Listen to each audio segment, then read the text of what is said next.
পড়ে সেই ফসকা পড়া অবস্থায় জাঁতা ঘুরানোর কারণে হাতের তালু ফাইটা, তালু দুইটা গোস্তের মতন দেখা যায়।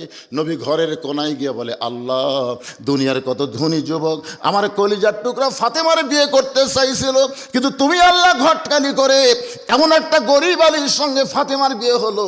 আমার মেয়েটার কষ্ট আর আমি সহ্য করতে পারি না। আল্লাহ, তোমার সন্তান নাই, তুমি বাবাও হতে পারোনি, তাই সন্তানের কষ্ট তুমি কেমনে বুঝবা? এই বলে নবী যখন আল্লাহর কাছে বলতেছে, সঙ্গে সঙ্গে ফাতেমা মাথায় ঘোমটা দিয়ে আল্লাহ নবীর ঘর থেকে যখন বাহির হয়, রাসূল বলে, ফাতেমা, আমি তো তোর বিরুদ্ধে কিছুই বলি না মা, তুই কেন ঘর থেকে বের হয়ে যাস? ফাতেমা বলে, বাবা, আপনি কি একদিন বলেছিলেন আল্লাহর পরে কাউকে যদি সেজদা করার হুকুম থাকতো তাহলে প্রত্যেকটা বিবিকে বলতাম স্বামীর পায়ে সেজদা করো। সেদিন থেকে বিশ্বাস করেছি বাবা, আল্লাহর পরেই হলো আমার স্বামী। সেই স্বামীর বিরুদ্ধে আপনি আল্লাহর কাছে বলবেন, আমার কোনো সাহায্যের দরকার নাই বাবা, এই হাত দিয়ে জাঁতা ঘুরাইবো, হাতের তালু ফাটা রক্ত পড়ুক, আমার আর কোনো সমস্যা নাই। এই কথা বলে ফাতেমা যখন যায়, পিছনে পিছনে হযরত আলী কান্দের, বলে, আল্লাহ, এমন একটা বউ পাইছে আল্লাহ, এত কষ্টের পরও ওদের স্বামীর কষ্ট দেওয়ার জন্য কিছুই বলে না। ফাতেমা নবীর মেয়ে আলীর সামনে দাঁড়ায় কাঁদতেছে। হযরত আলী থুতুনির তলে হাত দেয়, বলে, ফাতেমা, কান্দার কারণ কি? বলে, আপনি কি জানেন আপনার দুইটা বাচ্চা না খাইয়া ঘুমায় গেছে, চেতন পাইলে আমার কাছে খাবার বায়না করবে। আমি জানি আমার বাবার বাড়িতেও খাবার নাই, আপনার পকেটেও কোনো টাকা পয়সা নাই, এখন আমি কি করব স্বামী? এই জন্যই আমার চোখটা পানি পড়তেছে। আলী বলতেছে, কি করবা? আমাদের বয়স হয়েছে, আমরা না হয় ধৈর্য ধারণ করতে পারি, কিন্তু আমার হাসান হোসেন তো ধৈর্য ধারণ করবে না। ফাতেমা বলে, এই জন্যে একটা গোপন জিনিস আপনার হাতে তুলে দিব, এটা বিক্রি করে যেই টাকা হবে সেই টাকা দিয়ে আজকে খাবার নিয়ে আসবেন। আলী বলে, ফাতেমা, তুমি কি বেচতে চাও? ফাতেমা এবার ওন্নাটা আলীর হাতে তুলে বলেন, স্বামী গো, আমার এই ওন্না বিক্রি করে যেই টাকা হবে সেই টাকা দিয়ে তাড়াতাড়ি খাবার নিয়ে আসেন। হযরত আলী ফাতেমার ওন্না পকেটের মধ্যে করে বাজারের মধ্যে ঘুরতেছেন, আর মনের মধ্যে চিন্তা হয়, ওন্নাটা বের করে যদি বিক্রি করতে চায়, আর বাজারের খরিদ্দার বলে, আলী ভাই, এই ওন্না টাকার, আর আমি যদি বলে আমার বউ ফাতেমার ওন্না, তাহলে প্রত্যেকটা খরিদ্দার মনে মনে চিন্তা করবে যে এই স্বামী বইয়ের জিনিস বেচা খায়, এই স্বামী হলো দুর্বল পুরুষ। যে স্বামী বইয়ের জিনিস বেচা খায়, এই স্বামী সবল না দুর্বল? কথা কর না কেন? আমার এলাকাতে এক স্বামী খাবার বসে খালি বলতেছে, হতে হতেই হলো না, হতে হতে হলো না।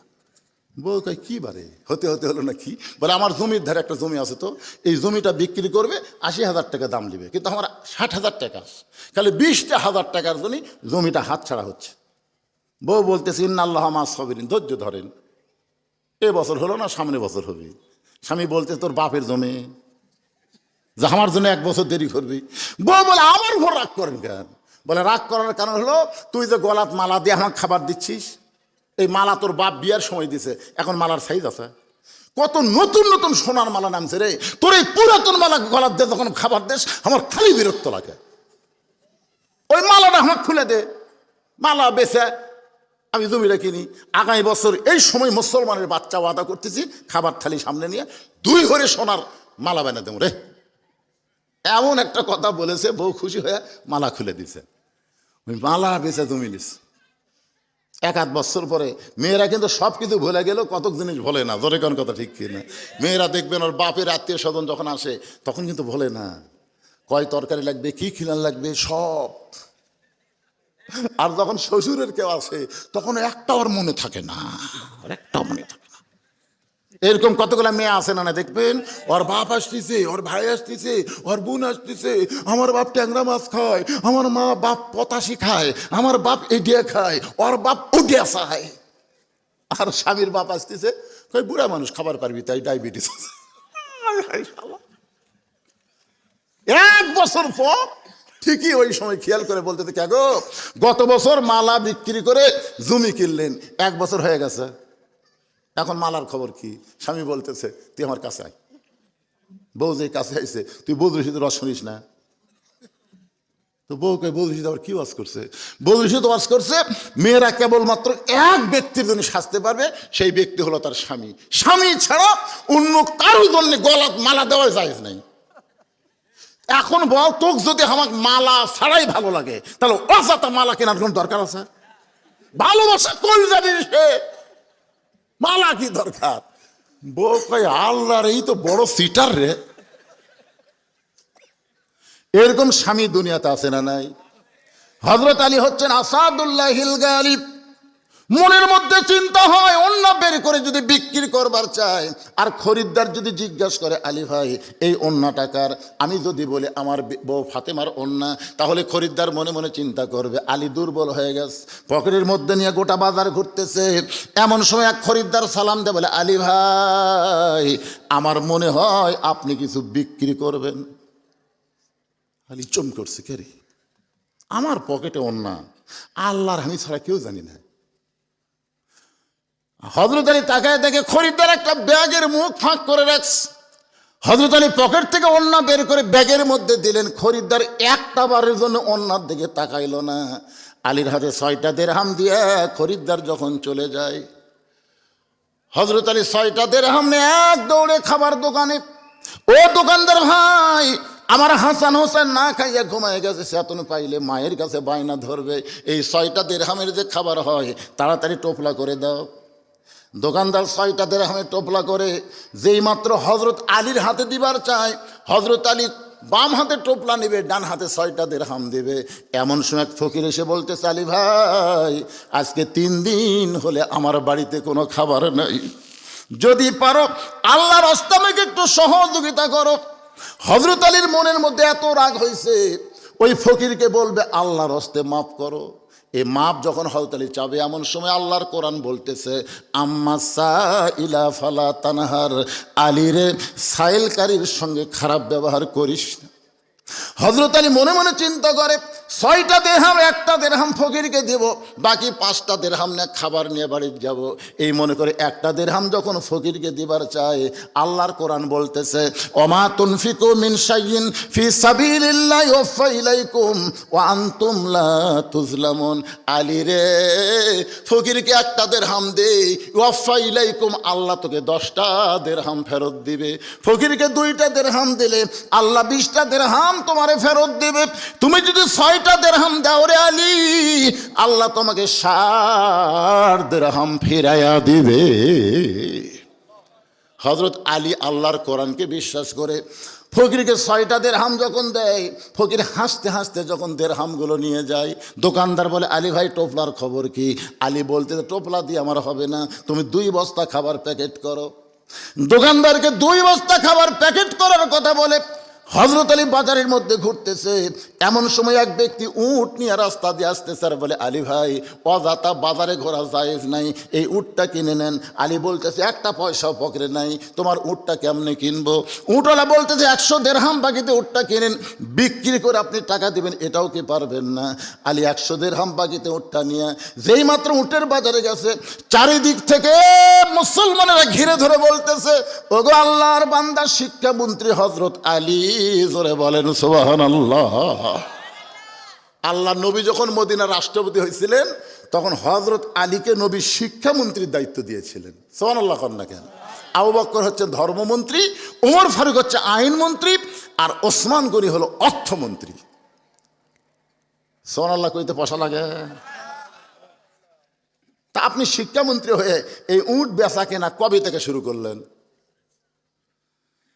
সবাই যখন আলীকে তিরস্কার করতেছে যে এত বড় জ্ঞানী মানুষ, আলেম মানুষ, এই বাজারত যাচ্ছে, ইতিমধ্যে এক খরিদ্দার এসে বলতেছে, আলী ভাই বাজারত বেশিক্ষণ থাকার দরকার নেই, দাম কত? দাম চাবো না, মন খারাপ। বলে 160 দিরহাম দিয়া দিলাম। 160 দিরহামে উটটা বিক্রি করে উটওয়ালাকে 100 দিরহাম ফেরত দিয়ে বাকি 7টা দিরহাম না দোকানে গিয়ে বলো, দোকানদার খবর কি? বলে 2 বস্তা প্যাকেট করেছি, দাম কত? 60 দিরহাম দিলেই চলবে। হযরত আলী 60টা দিরহাম দিয়ে 2 বস্তা কান্দে নিয়ে যেই মাত্র ফাতেমার ঘরের দরজায়, সঙ্গে সঙ্গে ফাতেমার দরজায় খিল লাগায় দেয়। আলী বলে, ফাতেমা দরজা কেন বন্ধ করে দিলে? ফাতেমা বলতেছে, অন্য বিক্রি করার টাকা দিয়ে বড় জোর 1 টোপলা খাবার হবে, আপনি 2 বস্তা খাবার কোথায় পাইলেন? যতক্ষণ না বলবেন ততক্ষণ দরজা খুলবো না। আলী বলতেছে, ফাতেমা আগে দরজা খোলো তারপরে বলবো। ফাতেমা বলতেছে, আগে বলেন তারপরে দরজা খুলবো। আপনি মনে করেছেন 10,000 টাকা বেতন পান আর 20,000 টাকা বাসা ভাড়া নেন, বাংলাদেশের সব টাকা আপনি বিদেশে পাচার করবেন। এমনকি প্রধানমন্ত্রী বলেছে, আমার পিয়ন পর্যন্ত 700 কোটি টাকার মালিক, জোরে কোন ঠিক না? হায় হায়, এই কথা কেমনে বললো বলে? পিয়ন 400 কোটি, হেলিকপ্টার ছাড়া বলে হাঁটে না, মাথায় গেছে। 10,000 টাকা বাসা বেতন পায়, 20,000 টাকা বাসা ভাড়া নেয়। আপনাকে অন্য দিলাম, বিক্রি করে 1 টোপলা খাবার পাবেন। 2 বস্তা কোথায় পাইলেন? যতক্ষণ না বলবেন দরজা খুলবো না। দরকার হলে আমার হাসান হোসাইন না খাইয়ে মরবে, কিন্তু হারাম কোনো খাদ্য আমার সন্তানের পেটে দিব না। এমন বউ যদি প্রত্যেকের ঘরে ঘরে থাকে, একটা স্বামীও দুর্নীতি করবার পারবি না। জোরে কোন কথা ঠিক কিনা? আলী বলতেছেন, ফাতেমা দরজা খোলো। 2 বস্তা কেমনে হলো তোমাকে বল। ফাতেমা বলতেছে, আগে বলেন তারপরে দরজা খুলবো। আলী বলতেছে, আগে খোলো তারপরে বলবো। ফাতেমা বলতেছে, আগে বলেন তারপরে খুলবো। এমন সময় আল্লাহর কোরআন বলতেছে, আর রিজালু কাওয়ামুনা আলান নিসা। আলী রে, পুরুষ কতদিন নারীর নিচে যাবে না, পুরুষেরা সব সময় নারীদের উপরে থাকবে। মেয়ে মানুষের দিন শেষ, আগামীতে দেখবো আমরা মরদ মানুষের শাসনের বাংলাদেশ। কথা কন না কেন? ওয়া তারাকতু বাদি আলা উম্মতি ফিতনাতুন আদর আলা রাসূল মিনান নিসা, রাওয়াহুল বুখারী কিতাবুল ফিতান। আল্লাহ রাসূল বলেছেন, আমার পরে আমার উম্মতের জন্য সবচাইতে বড় বিপদ হলো পুরুষ মানুষের জন্য নারী প্রধানমন্ত্রী হওয়া। এখন কি করবেন? এটা কি দিয়েছেন বাবা?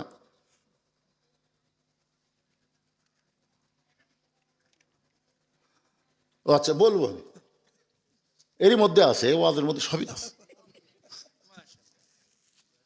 না বিরক্ত হচ্ছেন আপনারা? রাত 12টা বাজতেছে, 12টার পর শোনেন আপনারা? ও আচ্ছা আচ্ছা, তামান রাত, মাশাল্লাহ। কে উঠলো রে? ওটা কে উঠলো? যেই শুনছে তামান রাত। আরে পাগলা, আমি কি তামান রাত ওয়াজ করবো? তাই আর রেজালু কাওয়ামুনা আলান নিসা আয়াতের বাংলা অর্থ হলো, মরদ মানুষ থাকবে পুরুষের নিচে না উপরে। এটা কার কথা? আমার না আল্লাহর? অথচ আমাদের বাংলাদেশে কতগুলো হিজড়া মিছিল করে। হিজড়া, নারী পুরুষের সমান অধিকার দিতে হবে, দিতে হবে।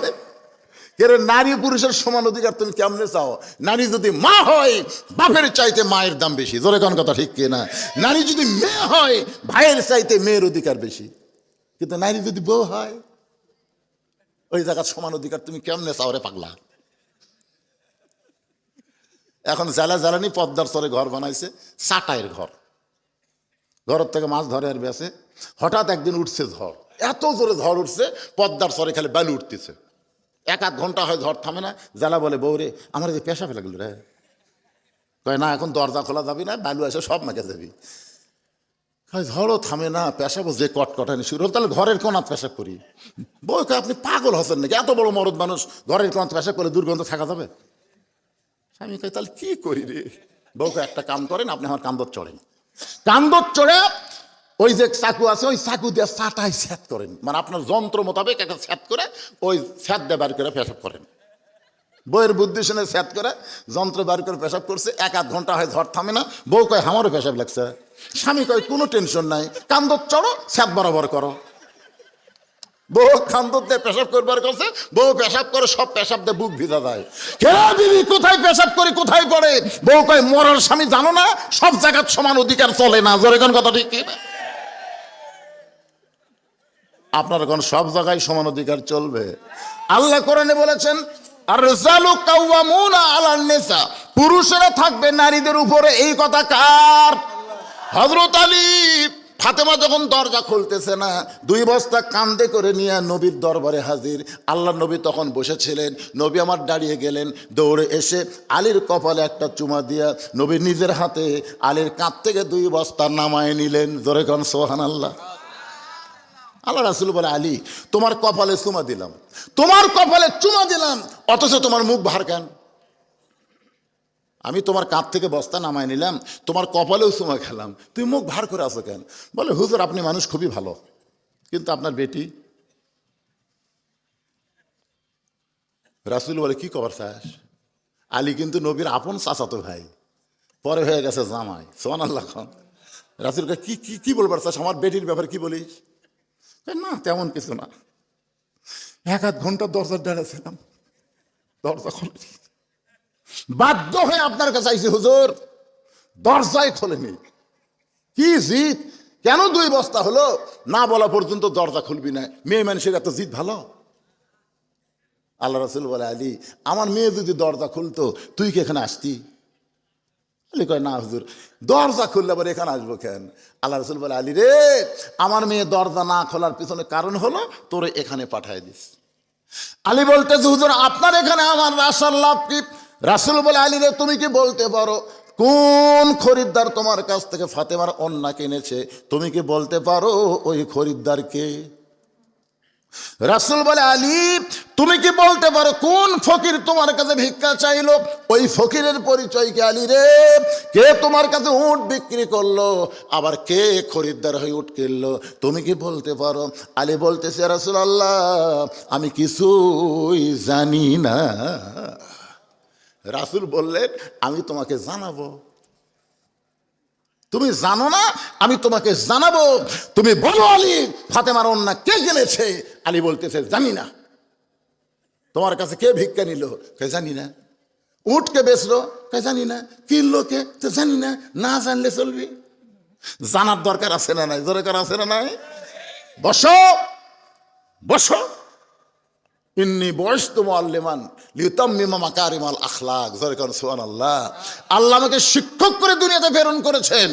আমার শিক্ষালয়ের ছাত্র হবে, গোল্ডেন A+ পাবে। জোরে কোন সুবহানাল্লাহ। আপনারা বলেন ভাইজান, আপনাদের এই গ্রামে প্রাইমারি আছে? আছে প্রাইমারি? আচ্ছা, আপনার ছেলের যখন 6 বছর 7 বছর বয়স হবে, ধরেন 6 বছর বয়সে আপনার ছেলেকে প্রাইমারিও আছে, হাফেজি মাদ্রাসাও আছে, আপনি বাবা হিসাবে কোন শিক্ষাকে পছন্দ করেন? আর কথা কয় না। আমি নিজের চোখে দেখছি ভাইজান, এক ছেলে পেশাব দিয়ে 40 লিখতেছে। এক ছেলে পেশাব দিয়ে কি লিখতেছে? 40। মানে এত ফোর্সে পেশাব, ওই যন্ত্র ঘুরে আগে 4 লিখছে, পরে শুনবে। আমি মাথায় হাত দিয়ে বললাম, আল্লাহ কিয়ামত হতে আর দেরি নাই। এই তুই কে রে? যেই কইছি পারছে দৌড়। আমি দৌড়ে গিয়ে ধরে বললাম, কেরে পাগলা, এটা কি করলি? চাচা নিয়ত করছি 100 লেখমো, আজকে পেশাব কম দেখে 40 শেষ। ওই নিয়ত করছে 1 লেখে 2 শূন্য দিবি, কিন্তু 4 লেখা শূন্য দিতে আর শেষ হয়ে গেছে। আমি বললাম, বাজান কোন ক্লাসে পড়িস? চাচা ক্লাস 2-এ পড়ি। কেমনে পেশাব করা লাগে তোর স্যার তোকে শিখাইনি? কেমনে পেশাব করা লাগে তুই জানিস না? তোর স্যার শিখাইনি? চাচা যে কি খন, কেমনে করা লাগবে? বসে বসে করা লাগবে বাজান, এরকম ডানে থাকে করা যাবে না, স্যার শিখাইনি। চাচা যে কি কয়, প্রাইমারি পেশাবখানা যা দেখি আমার স্যারই খাড়ায় পেশাব করে। আপনার বলেন তো, কোন ব্যক্তির কবরে সবচাইতে বেশি আযাব হবে? এই জানেন না কোন ব্যক্তির কবরে সবচাইতে বেশি আযাব হবে? যেই ব্যক্তি পেশাব থেকে পবিত্র হয় না। এমন একটা বই হাতত দিছে, বই হাততলে পড়তেছে, আগডম বাগডম ঘোড়াডম সাজে, ঢাক ঢোলক ঝাঁঝর বাজে, বাজতে বাজতে চললো ঢুলি। আপনার বলেন তো, এর মধ্যে একটা কথা সত্যি আছে? তাহলে আপনার মাসুম বাচ্চাকে, বেগুনা মাসুম বাচ্চাকে আপনি নাপাক হওয়ার শিক্ষা দিলেন। আপনি বাপ না? আপনি কি মনে করতেছেন মরে গেলেই জান্নাত পাবেন? ওই বেটারে আপনি অমানুষ করলেন, ওরে কেন আপনি মাদ্রাসা বাদ দিয়ে প্রাইমারি দিলেন? আল্লাহর কাছে আপনার বেটা আপনাকে ছাড়বে না। যে একই গ্রামে কোরআনের মাদ্রাসা আছে, যেখানে পবিত্র হয়ে শিক্ষা হয়, যেখানে পবিত্র না হয়ে কোরআন ধরা যায় না, সেই শিক্ষারে বাদ দিয়ে আইরাই টিয়ে নাই ভরা দিয়ে না লেগালো বল মাছে তাই নাকি ভোদন নাচে, এই মিথ্যার শিক্ষা তো আমাকে ভর্তি করে দিলেন কেন? আশ্চর্য, আসলে আশ্চর্য। যে গ্রামে একটা মাদ্রাসা আছে, এত পুরাতন মাদ্রাসা, একটা ছাত্রের খবর দেখে আমার মাথা ঘুরল। কি কয়, কি গল্প করে, কিসের ব্যাগরা? এই আল্লাহ বড় জামে মসজিদের লোকেরা, আপনাদের সন্তানগুলোকে মাদ্রাসায় দিচ্ছেন না। যখন করোনা হয়েছিল, করোনা তখন প্রাইমারি বন্ধ করে দিল, আমার মাদ্রাসা তখন বন্ধ হয়নি। প্রাইমারি প্রত্যেকটা বাপ ছেলেগুলো খান মাদ্রাসা দিয়ে যাচ্ছে। আসা বলতেছে হুজুর ভর্তি করলেন, এই বাড়িতে খালি দুষ্টামি করে।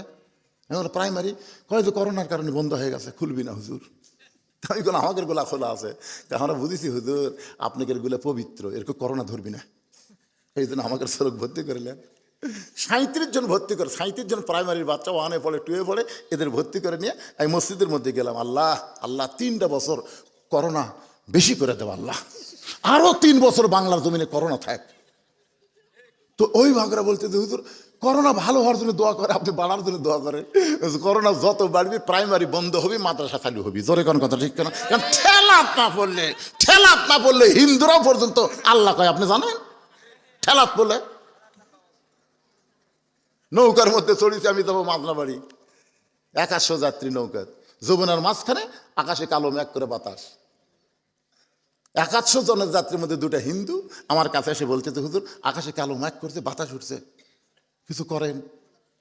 আমি বললাম কে রে হিন্দু, কি করবো? আজান দেন। আমি বললাম তোরা হিন্দু হয়ে আজান কেমনি বুঝলি? আমাদের বাড়ি মুসলমান এলাকা হুজুর, এইরকম কঠিন ঝড় আসলে আকাশে কালো মেঘ করলে আজান একবার দিলে কমা যায়, 2বার দিলে ভালো হয়। আমি বললাম তোদের ভগবানের খবর কি? কি হুজুর, এই বিপদে ভগবান থাকে। ঠেলা পড়লেও হিন্দুরা আল্লাহ কয় রে। এই করোনার সময় সব নামাজ স্কুল বন্ধ ছিল, আর পবিত্র মাদ্রাসাগুলো সব খোলা ছিল। কথা কন না কেন? এখন আপনাদের সন্তানকে এই মাদ্রাসা পড়াবেন, কারা কারা হাত তোলেন তো দেখে? যারকে বাচ্চা হয়নি তারা হাত তুলছেন নাকি? ওই দেখ মুরব্বী হাত তুলছে। কে ভাই, আপনি বাচ্চা বড় হয়নি? ঠিক আছে, আপনার হাত তোলা ঠিক আছে। আপনি ছেলেরে পারলেন না, ছেলে নাতিকে মাদ্রাসায় ভর্তি করে দিবেন। রাজি আছেন? আমাকে একটা স্লিপ দিয়ে বলছে হুজুর এই মাদ্রাসায় যেন ছাত্র ভর্তি করে দেয়। আজকে যে ওয়াজ করলাম, এ ওয়াজ যদি বিশ্বাস করেন, আপনার বাচ্চাকে যদি আপনি জান্নাতে বানাবার চান, কোরআনের তালিম দেওয়ার দরকার আছে না নাই? জোরে কোন আছে না নাই? এখন হযরত আলী বসেছেন কয়টা জিনিস শোনার জন্য। সূরা আসরের বিষয় কয়টা? 4টার মধ্যে 2টার উপর কথা চলতেছে, ও আমিলুস সলেহা। এরপরে আছে অতাও সবিল হক, অতাও সবিল সবর। এই যে কোরআন শরীফ আমার সামনে, আমি সব ওয়াজ আপনাকে শোনাবো। তাতে যদি আরো 8 ঘন্টা লাগে কোনো সমস্যা নেই, কারণ বুড়া হলেও আমার পাওয়ার কমেনি। কথাটা বুঝলেন না? পাওয়ার কিন্তু কমেনি। যে অল্প মানুষ আছে আজকে ওয়াজ সাথী না, সে বক্তা আমি না, 4 জন থাকেন বসে, বসার মতন বসে থাকেন, অসুবিধা আছে? হযরত আলী বসে আছে। কোন খরিদ্দার ফাতেমার ওন্না কিনলো? কোন ফকির আলীর কাছে 6 দিরহাম ভিক্ষা নিয়ে চলে গেল? কে আলীর কাছে উট বিক্রি করলো? কে আবার খরিদ্দার হয়ে উটটা কিনে নিল? নবী বলবেন, আলী শুনবেন। আমি আজকে নবীর ওই কথাটা আপনাদের বলবো, আপনারা কারা কারা শুনবেন একটু আল্লাহ হাত দেখান বাজান। যাই হাত তুলবেন আল্লাহ টান টান করে তোলেন তো। লিল্লাহি তাকবীর। হাত নামান। এই বেলনা গ্রামের কারা কারা আছেন এখন হাত তোলেন? এই গ্রামের মাশাআল্লাহ সবাই নাই গ্রামেরই।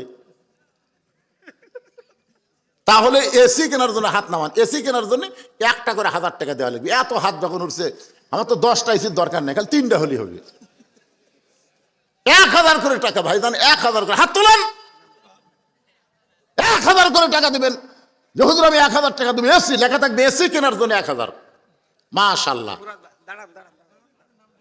আসো ময়না, একটু কাছে আসো, নাম লাগবে তো, আসো বাবা আসো।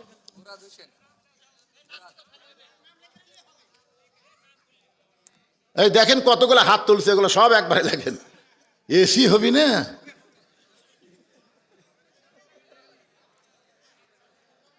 আসো বাবা আসো, ময়নারা আসো। আয় হায় রে আল্লাহ, শুধু এসি নয়, এদেরকে 5 ওয়াক্ত নামাজি কবুল করো। জোরে করে আমিন।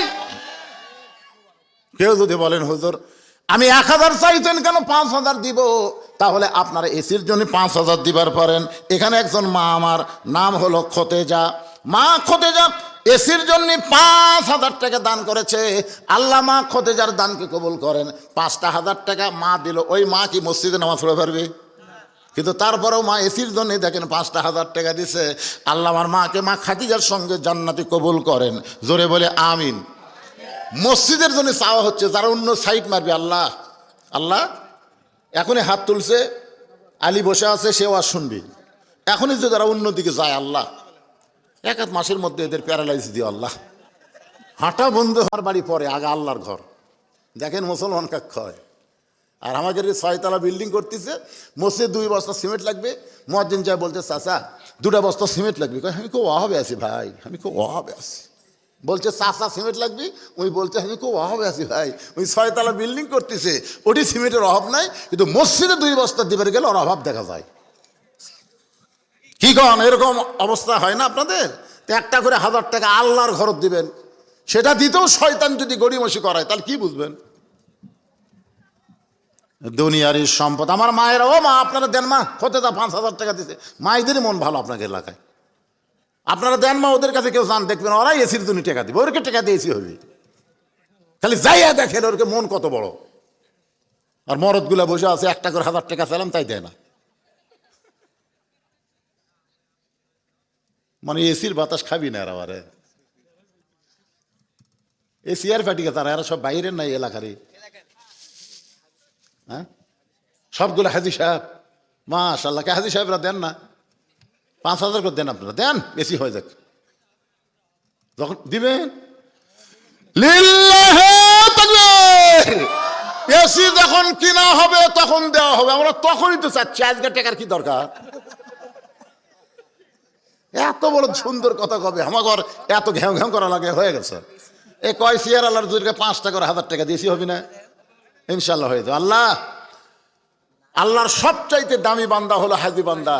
আরাফার ময়দান গেছে, মিনা মুজদালিফায় গেছে, শয়তানকে পাথর মারছে, কাবা তাওয়াফ করেছে, নবীর রওজা জিয়ারত করেছে। এই জান্নাতি বান্দারা এখানে বসে আছে, আল্লাহ তাদের সবাইকে মিলে বাকি এসি দেওয়ার তৌফিক দান করো। জোরে কোন আমিন। আল্লাহ কবুল করুক। একটু জিকির করেন, লা ইলাহা ইল্লাল্লাহ, লা ইলাহা ইল্লাল্লাহ, লা ইলাহা ইল্লাল্লাহু মুহাম্মাদুর রাসূলুল্লাহ সাল্লাল্লাহু আলাইহি ওয়াসাল্লাম। তাহলে পুরুষের জন্য 1 নম্বর নেক আমল হলো নামাজ, আর নারীদের জন্য 1 নম্বর নেক আমলের নাম কি? পর্দা। ও আমিলুস সালিহা। আপাতত শেষ করে আমি 3 নম্বর পয়েন্টে আসলাম, ওয়াতাওয়াসাউ বিল হক। হক কথা বলতে হবে, হক পথে চলতে হবে।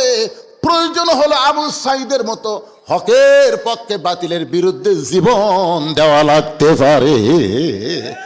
আপনারা বলেন তো, আবু সাইদ কি বাংলাদেশ থেকে মরে গেছে নাকি? প্রত্যেক পাড়া পাড়ায় যত সন্তান জন্ম নিচ্ছে, অধিকাংশ ছেলের নাম এখন আবু সাইদ রাখতেছে।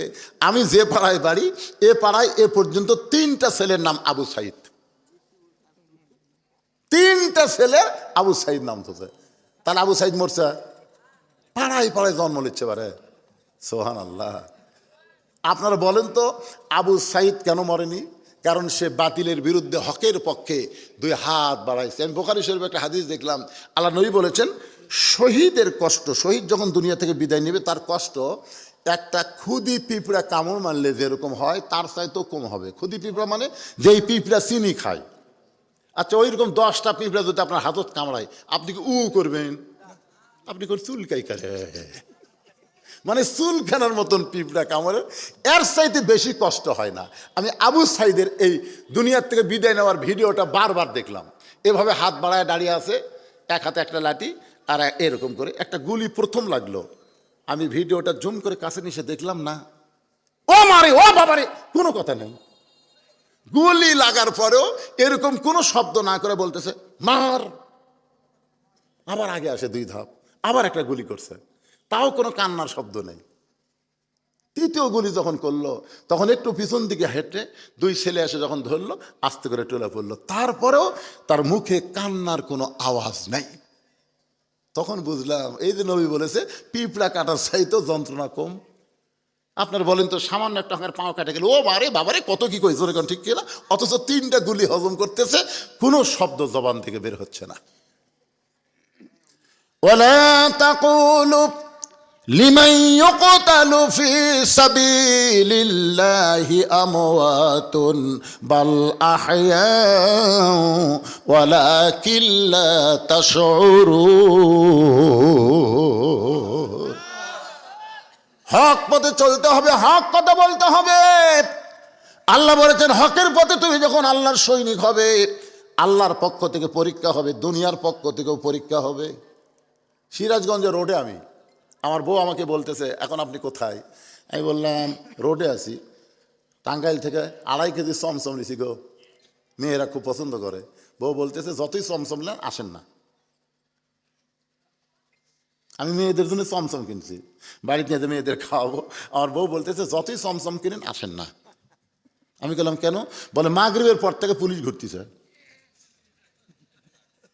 চিন্তার পড়ে গেলাম, কিরি মাগরিবের পর থেকে পুলিশ ঘুরতেছে, তার মানে? বউ বলতেছে আসেন না। আমি চিন্তা করলাম কি করি। আমি শ্বশুরের নম্বরে মোবাইল করলাম, আব্বা বাড়িতে আমার পুলিশ ঘুরতেছে, আপনার মেয়ে বললো আসেন না, তা আমি একটু আপনার বাসার যাবার চাই।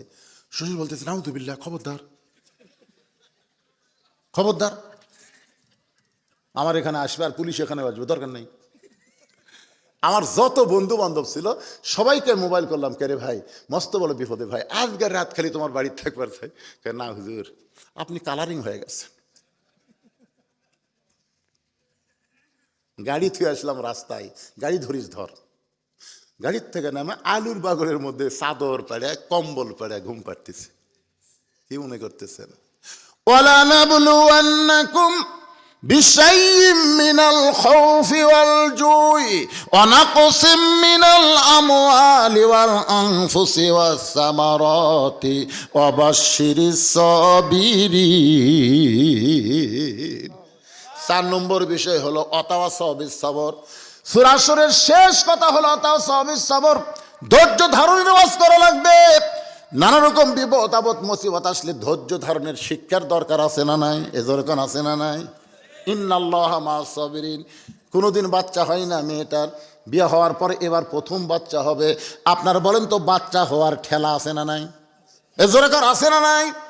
প্রসব ব্যথা যখন শুরু হয়ে গেছে, মেয়েটা চিল্লায় চিল্লায় বলতেছে মরে যাব, গলার দড়ি দিব, এই জীবন রাখবো না। দাদি নানি মুসকি মুসকি হাসার দৌড়াই, কিরে কি কস? যে ব্যথা শুরু হচ্ছে দাদি মরে যাবো, 20 দিন গলার দড়ি দিব। দাদি তোর পায়ের তলে সন্তানের জানাত ইয়ার কি মারতিস? জোর করে ঘরের মধ্যে নিয়ে যায়, শোয়া দেয়, ঠান্ডা পানির মধ্যে নরম কাপড় চুবড়ায় কপালের মধ্যে দেয়, আর বলেন ধৈর্য ধর ধৈর্য ধর। একটা সন্তানের মা হবি, ধৈর্য ধরবি না তুই তাহলে কেমন মা? বাজান গো, ধৈর্য ধারার কথা বারবার বলতেছে। যখন একটু চিল্লা চিল্লি করবার চাই, দাদি নানি তিরস্কার করে বলে রাস্তা দিয়ে কত মানুষ যাবে, তারা ঘৃণা করে বলবে এটা কেমন মা?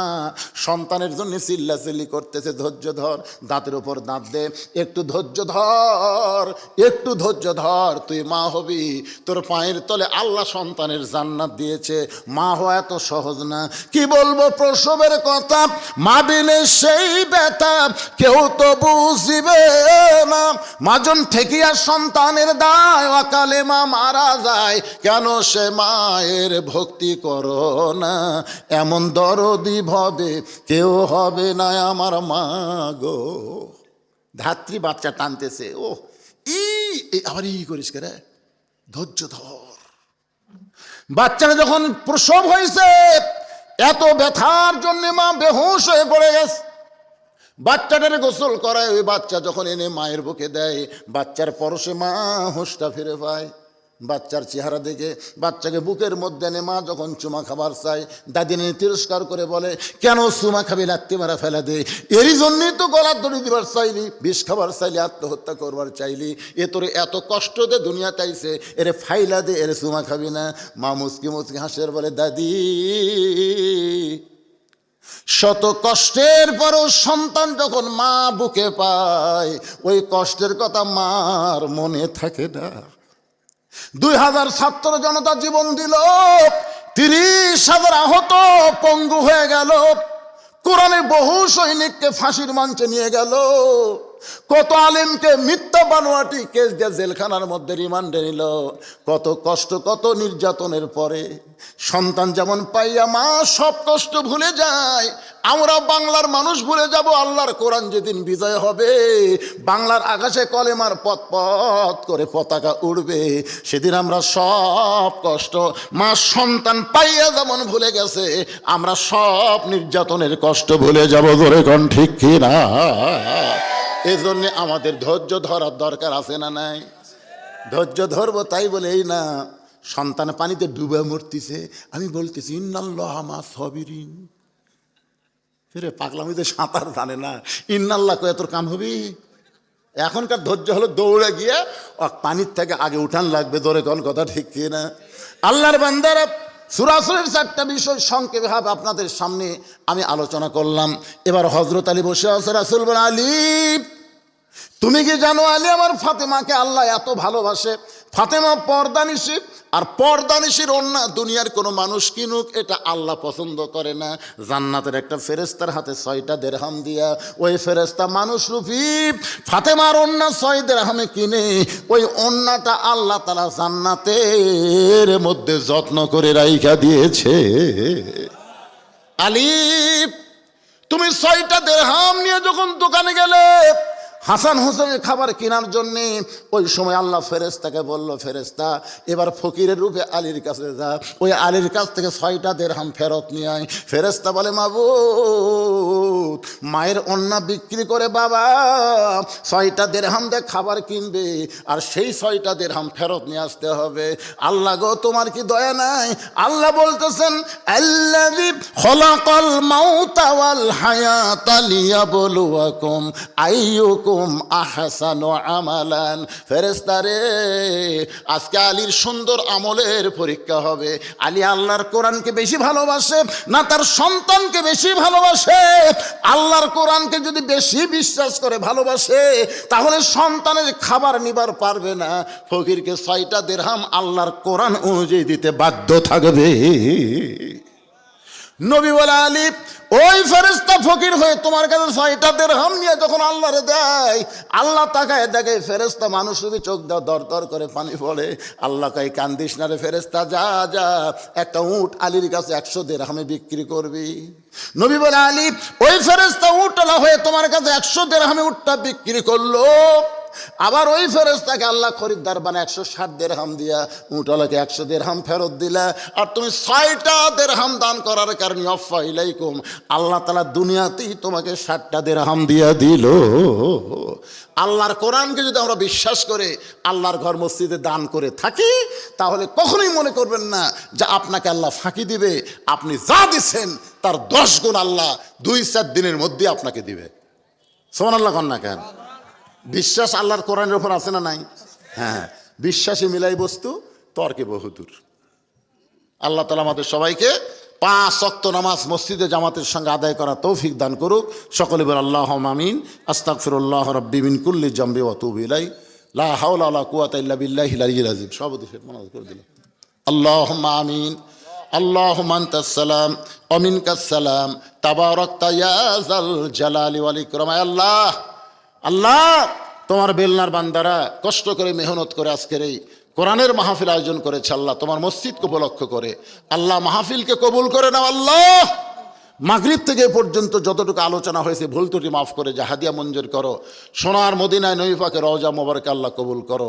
আমরা যারা হাত তুলেছি সবাই বলেন রব্বির হামহুমা কামা রব্বায়ানি সগীরা। আমাদের বাপ মা যাদের কবর গেছে আল্লাহ বাপ মার কবরকে জান্নাতের টুকরা বানাও। তোমার ঘর মসজিদকে মহব্বত করে নগদে বাকিতে যারা দান করেছে এমনকি এসি পর্যন্ত দান করেছে আল্লাহ সকলের দানগুলোকে জান্নাতের বিনিময়ে কবুল করো। আমার মা বোনেরা পর্দার ভিতর থেকে দান করেছে আল্লাহ আবিদা সালেহা পর্দানিশী কবুল করে মা ফাতেমার চরিত্র দান করো। আমি অসুস্থ আমার মতো যারা অসুস্থ হাত তুলেছে আল্লাহ সবাইকে সুস্থতার নিয়ামত দান করো। যে কোরআনের ওয়াজ আমরা শুনি আল্লাহ সেই কোরআন বাংলার জমিনে বিজয় লাভ করুক। কোরআন অনুযায়ী আমরা আগামীতে চলতে পারি এমন দৃশ্য আমাদের দেখার তৌফিক দিয়ে দাও আল্লাহ। আল্লাহ এই গ্রামের সবার উপরে রহমত বরকতের দরজা খুলে দাও আল্লাহ। বেলনা গ্রামের প্রত্যেকটা মুসলমান পুরুষকে এত বড় সুন্দর মসজিদে 5 ওয়াক্ত নামাজ জামাতে আদায় করার তৌফিক দাও। এই গ্রামের মা বোনদেরকে পর্দার মধ্যে থাকার তৌফিক দাও। এই গ্রামের যুবকদেরকে আল্লাহ কোরআনের সৈনিক হিসাবে কবুল করে নাও আল্লাহ। এই গ্রামের মাদ্রাসাকে কবুল করো। প্রত্যেকটা বাবা তার সন্তানকে, দাদা তার নাতিকে এই মাদ্রাসার সবক যেন আগে দেওয়াতে পারে আল্লাহ, এমন ইমানি শক্তিদেরকে দান করে দাও আল্লাহ। সুবহান রব্বিকা রব্বিল ইজ্জাতি আম্মা ইয়াসিফুন। আজকের মাহফিলের সম্মানিত সভাপতি, সম্মানিত সহসভাপতিকে আল্লাহ তুমি কবুল করো। প্রধান অতিথি, বিশেষ অতিথি আল্লাহ তুমি কবুল করো। যে যা নিয়ত করে হাত তুলেছে সবাইকে কবুল করো। মৃত্যুর সময় আমাদের জবানে জারি করে দিও লা ইলাহা ইল্লাল্লাহু মুহাম্মাদুর রাসূলুল্লাহ সাল্লাল্লাহু আলাইহি সাল্লাম বিরহমাতিকা ইয়া আরহামার রাহিমিন। আসসালামু আলাইকুম।